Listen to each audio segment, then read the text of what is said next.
I don't know right now, here. I don't know.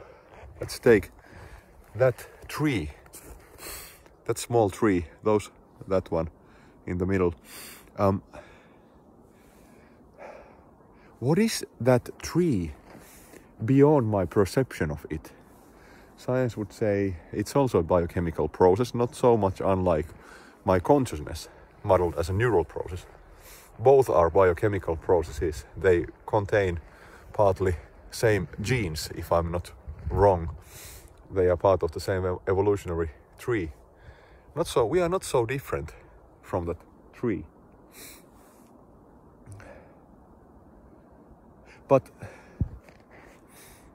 I cannot know what that tree is outside my consciousness.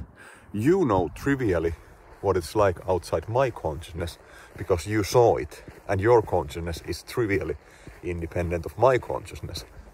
So you sort of know what a tree is like independent of my consciousness, but you cannot know what it's independent of your consciousness. This is the basic old Zen koan about a tree in the forest that falls and no one is hearing it. Doesn't make a sound. But it's a Kantian point. We cannot know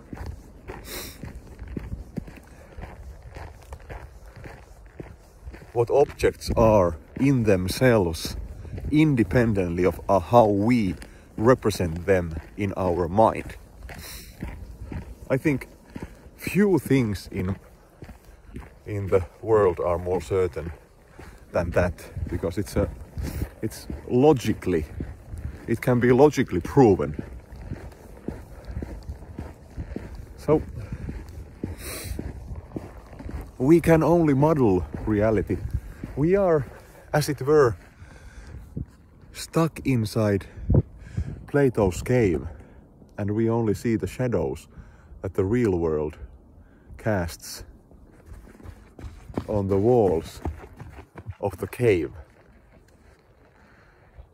But on the other hand, this here, right now, this perception, it is reality. It is true. It's a concrete physical process here. From the scientific perspective, it's physical. From my perspective, it's this. It's real. It's the most real thing there can be. So science only models reality.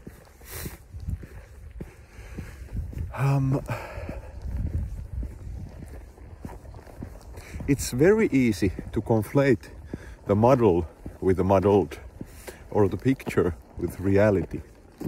It's very easy to say that this experience here is nothing but neural activation.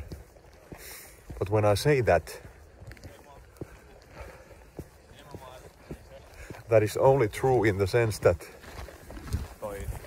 experiences can be scientifically modeled accurately as neural processes, and we can use those models, representations, to manipulate experiences and predict experiential phenomena. But we should keep the picture and reality distinct. We should understand that neural activation is just a model of reality, not the reality in itself, which is this. And mistaking the picture of reality for reality itself is fundamentalism. It's taking the picture as something concretely real, or taking the picture as reality itself. Now I don't know what I mean by fundamentalism no more.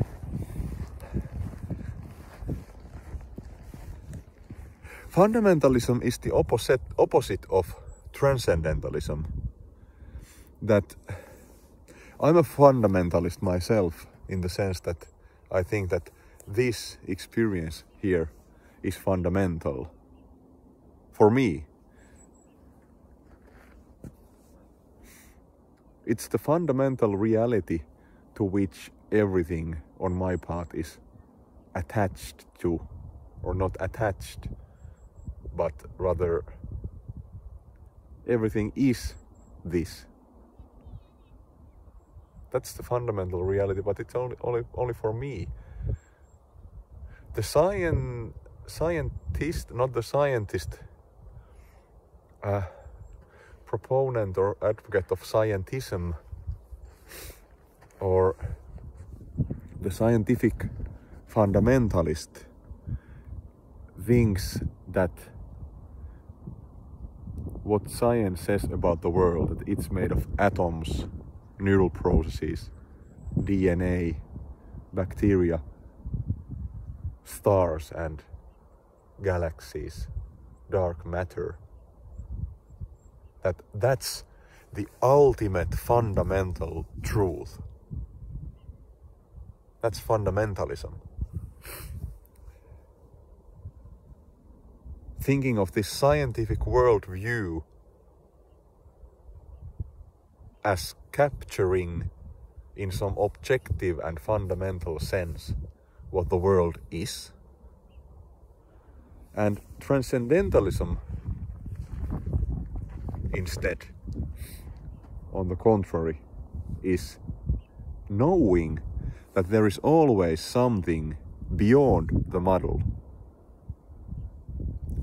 So maybe I'm not a fundamentalist about this experience, because I know that you, if someone watches, listens to this, I know that you are independent of my consciousness. I know that you transcend my consciousness. You are beyond my consciousness, at least right now, because I'm talking from the past. I have causal connection to you, but you don't have causal connection to me.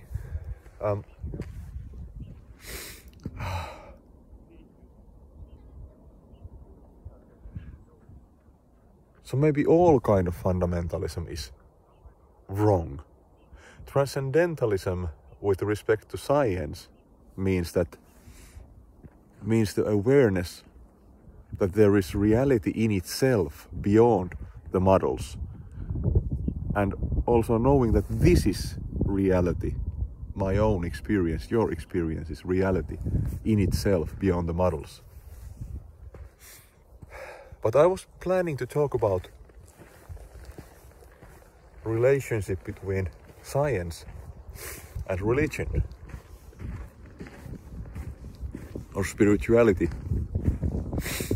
So scientific fundamentalism would be mistaking the scientific image of the world for the world itself. So just like this painting of the pipe, where it says this is not a pipe, you could have an image of neural activation and say this is not neural activation, because it's just a picture of neural activation, and cross. And when you have the picture of the atom, you could say that this is not an atom, because it's only a picture, a representation of an atom.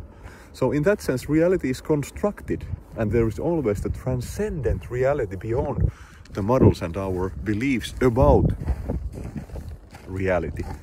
So we have come to the cross. So this is the ancient bishop's seat.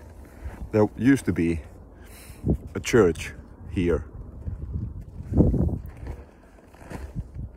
Spiritual fundamentalism, it's much better known than scientific fundamentalism, although nowadays I think that scientific fundamentalism is more ubiquitous, more common than religious fundamentalism.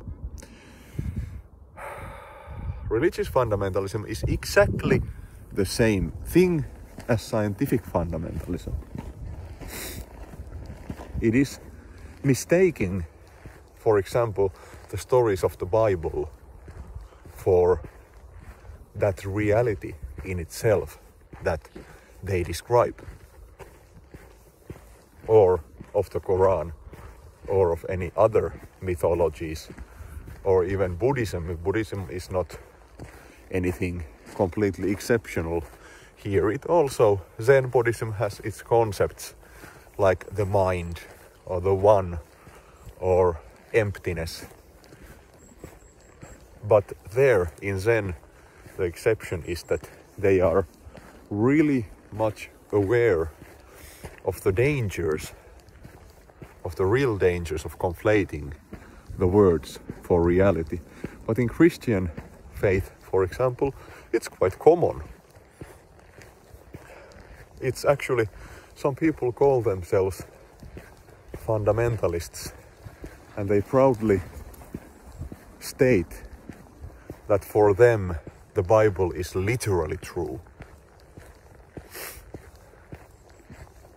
How could it be? How could any sentence be literally true given that it's only a sentence? It depends for its existence on the person who has the sentence in their mind. It's only a symbol. Every word is a symbol. What is the symbol? The referent of the concept God, for example. So, it's common in theology to hold that God is transcendent. But still, the Bible is, in Christian theology, in some kind of special status. So it's really weird, paradoxical. Well, it's the same also in Zen, that you shouldn't talk anything about this consciousness or this brute existence, but still you do, and you have the holy scriptures, and although they are just instruments to get at the destination, but somehow in fundamentalistic belief, spirituality, you do this kind of idolatry. Idol is literally an image of God that is worshipped. And the Bible represents one possible image of God among many others. And those that worship that image in the Bible, they do this idolatry, worship of images.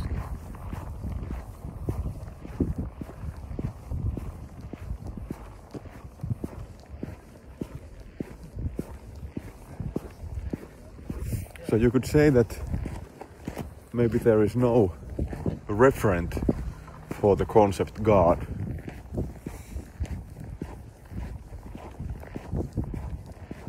Maybe it refers to an experience, spiritual experience, a mystical experience. I have had one big mystical experience, and it was ineffable.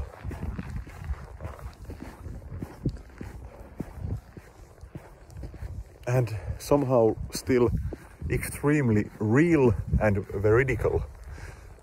So it's something non-verbal, non-linguistic knowledge.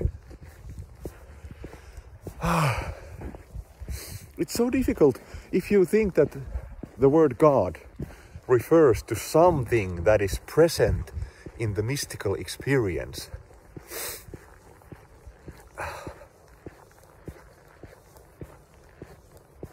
But the mystical experience is ineffable. It cannot be communicated with any concept, including the word God. We are on the boundaries of words here, No one, everybody can be an atheist and deny that there is any referent for the concept God. But what about the mystical experience? Somehow it's felt as veridical, even though it's not about anything. You cannot say that in the mystical experience that I saw that God is real. It's not this like that knowledge. It's not propositional knowledge that you could state in a sentence. It doesn't express any matter of fact. It's just something, some kind of brute existence. But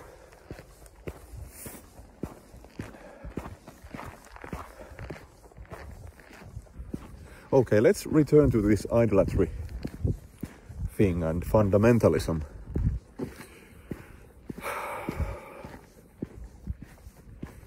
Fundamentalism is taking the words for concrete reality. That's fundamentalism. And that's also idolatry, because you worship the image instead of the real thing that is producing the image. You worship the shadows on the wall of the cave instead of the sun that's producing the shadows.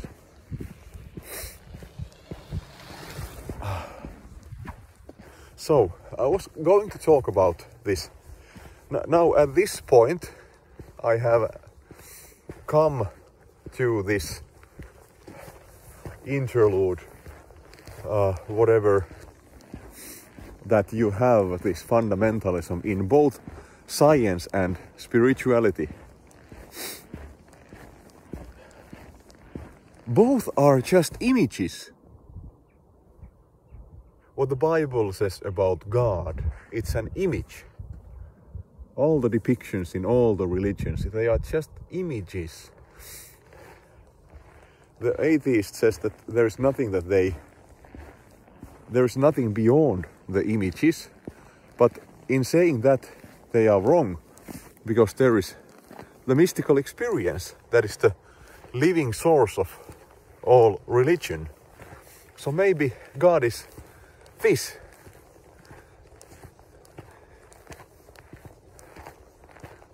Like poetically put, the world is an ocean. We are waves in that ocean. Like well, you could start saying all kinds of these metaphysical claims that about how the universe is some kind of a mind. But I don't like those kinds of metaphysics. It sounds so dogmatic and fundamentalistic.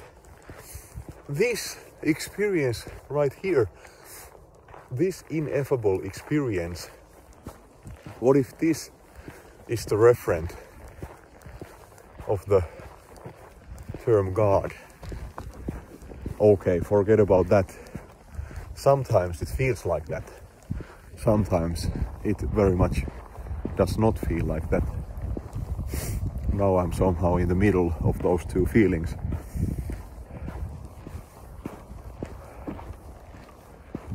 So how could this be reconciled? Scientific worldview and spiritual worldview. Well, it's simple. There is only one reality in itself. It's the universe. It's one. Only one. It's all already in the name. Now forget about all the multiverses. They are just theories. Of course, when you say something is just a theory, it can mean many things. Some people say that global warming is just a theory. Of course it is just a theory, because we don't have anything but these models of reality. Even this walking here is nothing but a model of reality.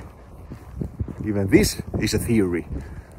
Although not this like this in the mystical sense. My perception of that pole there, it's difficult. My perception of that pole is a model in relation to the pole itself, to that something that also produces your perception of the pole. Like Wittgenstein says, something like the picture is a symbol is a symbol only in relation to the what is symboled. Of course. So everything is global warming is a theory, just a model in relation to that extremely complex process that is really happening. And that process that is really happening, that the theory is a picture of, that's real. So spirituality and science, they are both pictures of reality, pictures of the same universe. Of course, you could say that scientific picture is the only true one. But then you have the problem of consciousness, this experience here.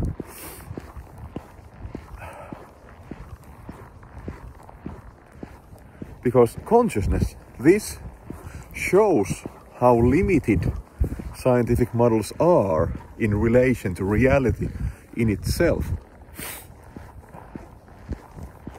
Because from scientific descriptions, you cannot infer that anything feels like anything. You cannot infer what it's like to be a real existing concrete being. Like Nagel said, we can't infer from science what it's like to be a bat. And this Frank Jackson's Mary thought experiment says that even if we knew everything about neuroscience of color vision, based on that knowledge alone, we could not know what it's like to see colors if we were colorblind. So the scientific worldview is somehow limited, and I don't say that it's limited in any other sense except for that it's only a picture.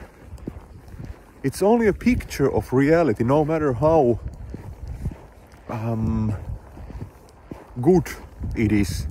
Even if a picture captures all details of that what is pictured, it's still just a picture. And actually that's not even possible, because in order for the picture to capture all the details, it would have to be the picture itself. This is the old analogy of the map and the territory, that you have the map that is actually becomes the territory. And after all, they would be numerically distinct from the territory itself.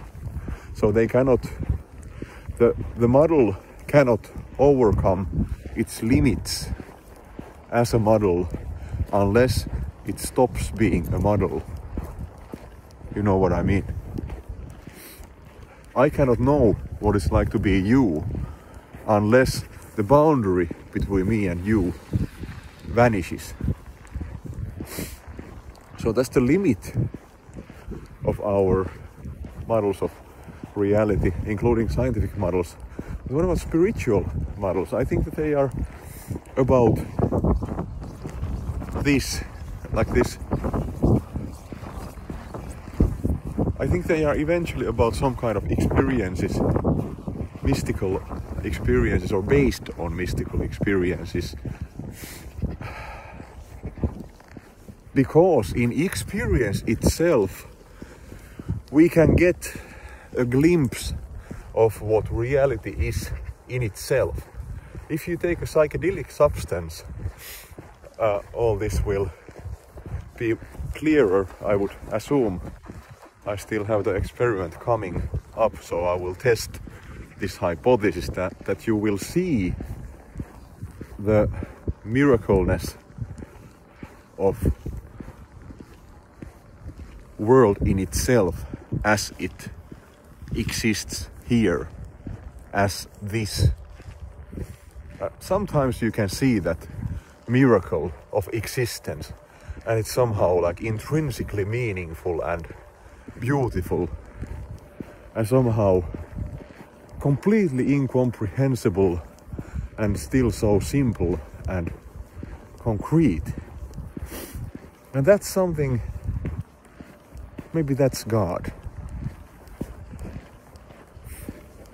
Like when Jesus said kingdom of God is already here. I don't know if some theologians would interpret it in this way. So reconciling, but here, so scientific worldview, spiritual worldviews, they are just pictures of reality, but there are some really important things here. For example, if someone believes that the earth was created some like 5,000 years ago, based on the Bible, or that it's a train going to Tampere, I would presume, and another train going to Helsinki. Oh, yes. If someone infers these contingent beliefs from their holy scriptures, they are quite unambiguously wrong. They are mistaken. Religion and spirituality are not about those kinds of empirical matters, like contingent matters of fact. They are about mystical experiences, at least on my view. I'm not so sure about that. I would have to elaborate on that. But in any case, religion and spirituality, it's not about the same kinds of observable things as science is about. And whenever you have these spiritual leaders saying something about how you can cure your cancer with these angel therapies, that's really dangerous, and that's not what I mean. That's just wrong. Spirituality should not be conflated with contingent matters of fact. So this dual magisteria, or how is it called? Who was that famous philosopher of religion? And there is just these two domains of science and spirituality, and they should not overlap. Can they not avoid? Is it possible that they would avoid overlapping? If you consider, for example, the psychedelic experience or mystical experience, where one experience is that they have encountered God, and you can study this neuroscientifically, how their default mode network activation diminishes and their the entropy in the informational process of their brain, it increases. And that is how encountering God looks from the outside, from the external perspective. So how could they not overlap? If spirituality is essentially about this, the ineffable existence right here. If you yourself have a mystical experience, it's so concrete and so world changing that you have finally seen what is real. You have seen beyond the pictures. Like Aldous Huxley would say, like the reducing valves have been opened. Your doors of perception are opened. And you can interpret that as simply meaning that you see this experience as it is in itself. So that's not in conflict with science. Science can model that mystical experience in these ways that I said. And what happens in that experience is somehow that what happens in the experience that science models is that the subject who no longer believes that they are a subject somehow sees this, the brute concreteness, ineffability, the miracle of existing. What is this?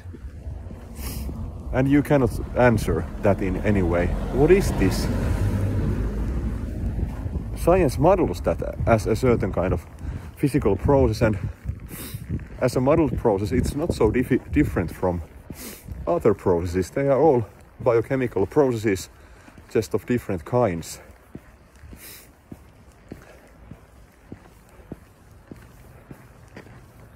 So the thing that we call this experience, it's somehow just simplified existence.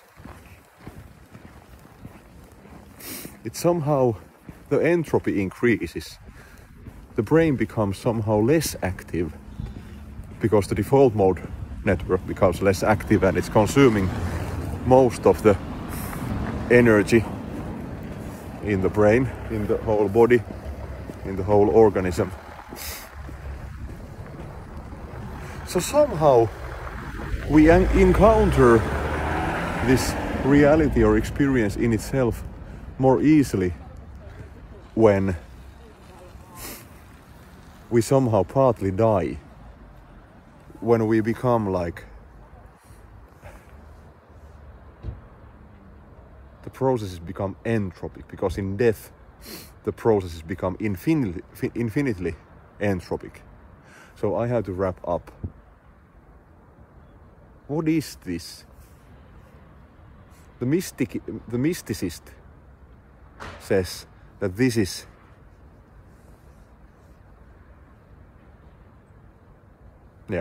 Alan Watts says this is it. What is it? What is this? Some kind of the mystery of existence. It's not in conflict with the scientific worldview when we acknowledge that the scientific worldview is just a picture of reality.